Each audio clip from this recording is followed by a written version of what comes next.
안녕하세요. 교차검증입니다. 오늘 언론 유튜브 커뮤니티에서 이상한 느낌 받지 않으셨나요? 마치 약속이라도 한 것처럼 갑자기 주한미군 철수설이 인터넷을 뒤덮었습니다. 그런데 말입니다. 이 이야기 어디서부터 시작된 걸까요? 그리고 우리는 무엇을 믿어야 할까요? 오늘 오전 저는 커뮤니티에 이런 글을 올렸습니다. 트럼프 행정부 주한미군 4,500명 철수 검토 중. 월스트리트저널 보도였죠. 핵심은 이렇습니다. 월스트리트저널은 트럼프 행정부가 주한미군 약 4,500명을 괌 등 인도 태평양 지역으로 이전하는 방안을 검토 중이라고 보도했습니다. 현재 주한미군 28,500명 중 일부를 재배치한다는 구상.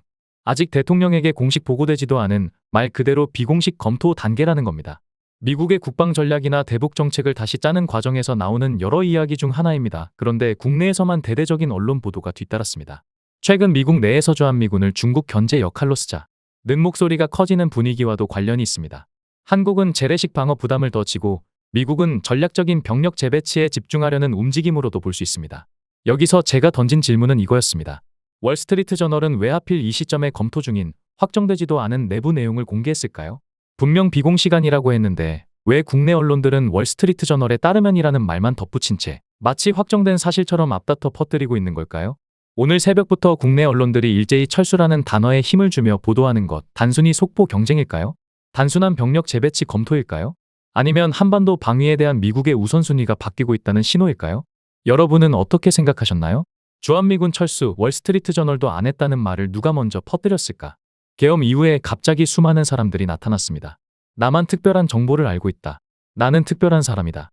미래를 보는 예언자적 시각을 가졌다.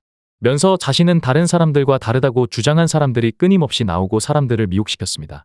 그리고 항상 지지하는 사람이 정해져 있거나 정작 한국을 어렵게 하는 한국인을 가장한 세력들에 대해서는 직접적인 비판을 피합니다. 그들은 유튜브, 커뮤니티, 댓글을 통해 서로를 추천하고 이 채널이 진짜다. 이 사람은 전에 이런 것도 맞췄다. 는 말들을 퍼뜨렸습니다. 하지만 지금 한번 돌아보세요. 그들이 그렇게 지지했던 정치인들, 그들이 예측했던 세상의 흐름들 많은 것들이 정반대로 흘러가지 않았나요? 예언처럼 말하던 그 사람들 정말 예언자였을까요? 오늘 우리가 주목해야 할 것은 단순히 주한미군 철수설 그 자체가 아닙니다. 그 말이 어디서 시작되었고 누가 그것을 어떻게 확대 재생산했는가? 바로 이겁니다. 월스트리트저널조차 분명히 선을 그었습니다. 이 구상은 트럼프 대통령에게도 보고되지 않은 비공식 검토일 뿐이다. 미국 국방부는 발표할 정책이 없다고 했고 한국 국방부 역시 논의된 바 전혀 없다고 밝혔습니다. 그런데도 국내 언론과 일부 커뮤니티, 유튜브에서는 이미 주한미군 철수는 기정사실인 것처럼 부풀려지고 있죠. 그리고 그걸 마치 미리 다 알고 있었다는 듯 거봐 내가 말했잖아 하는 사람들이 또 등장하고 있습니다. 그리고 언론이 정정보도까지 하며 주한미군 철수라는 단어를 사람들의 머릿속에 계속 각인시키고 있습니다. 핵심을 요약해볼까요? 월스트리트저널은 대통령에게 보고되지 않은 비공식 검토라고 분명히 말했습니다. 미국 국방부는 발표할 정책 없다라고 했습니다. 한국 국방부는 논의된 바 없다라고 했습니다. 그런데 쏟아지는 똑같은 언론 보도 속에서 일부 인물들은 마치 자신의 예언이 맞았다는 듯한 태도를 보이고 있습니다.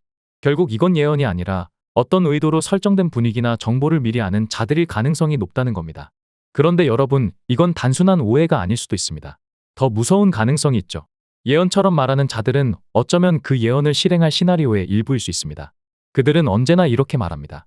나는 미리 알고 있었다. 하지만 실상은 그 시나리오를 미리 전달받은 자일지도 모른다는 겁니다. 정보라는 것은 그냥 하늘에서 뚝 떨어져 공개되는 것이 아닙니다. 누군가에 의해 배포되는 것이죠. 그 정보가 공식적으로 공개되기도 전에 들었다고요? 그건 예측이 아니라 기획된 확산에 참여하고 있을 가능성을 의심해 봐야 합니다.